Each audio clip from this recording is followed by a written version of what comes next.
Hi అండి, ఈరోజు నేను మీకు నేచర్ని చూపిస్తున్నాను. ఇది మా వదిన వాళ్ళ ఇల్లు అండి. మా వదిన వాళ్ళ ఇంటి దగ్గర చూడండి ప్లేస్ ఉంటే మా వదిన గారు ఇక్కడ చెట్లు అనేది పెంచారు. మీకు కూడా చూపిద్దామని చూపిస్తున్నాను.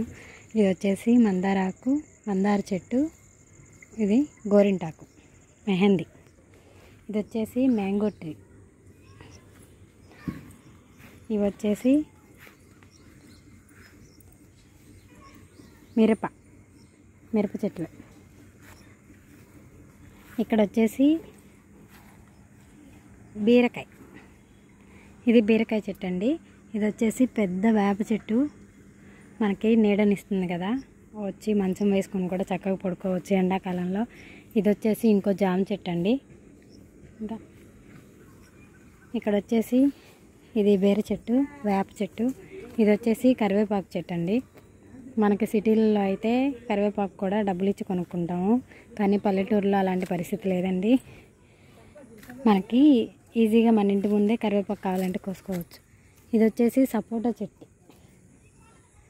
అదిగోండి అది సపోటా చెట్టు. ఇది వచ్చేసి ఉసిరి చెట్టు, మనకు కార్తీక మాసంలో చెట్టు కింద వచ్చేసి వనభోజనాలు చేస్తారు కదా, అది.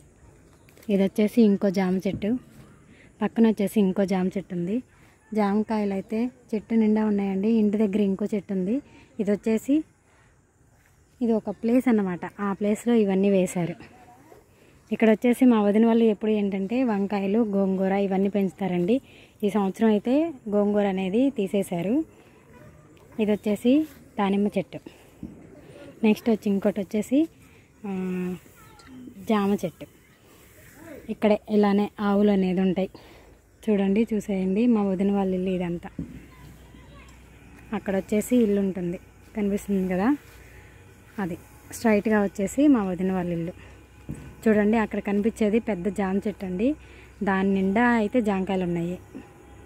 ఓకేనా, ఎలా ఉంది ఏంటి అనేది కామెంట్ సెక్షన్లో కామెంట్ చేయండి. Thank you for watching. మన ఛానల్ని అయితే సబ్స్క్రైబ్ చేసుకొని పక్కనే ఉన్న బెల్ ఐకాన్ని క్లిక్ చేయండి. లైక్ చేయండి, షేర్ చేయండి, కామెంట్ చేయండి. Thank you for watching.